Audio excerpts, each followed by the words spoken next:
Buonasera, buonasera caro De Tommaso, abbiamo visto oggi un incontro, siamo riusciti a segnare 2 reti in questo incontro e lo stato d'animo sicuramente era diverso.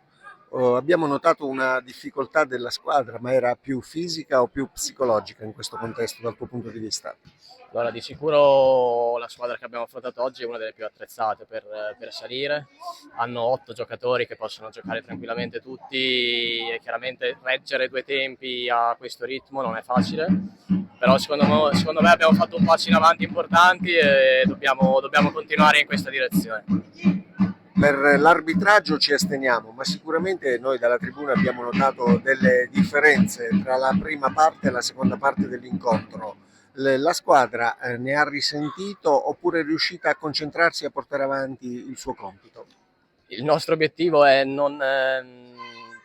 l'arbitro non deve essere importante per noi, non dobbiamo pensare a noi stessi a giocare, gli errori ci sono sempre in tutte le partite, se ogni volta dobbiamo pensare all'arbitro non saremo mai concentrati con noi stessi, quindi è vero che magari ci potevano essere soluzioni diverse anche da parte dell'arbitro, però la partita non è stata determinata da lui certamente.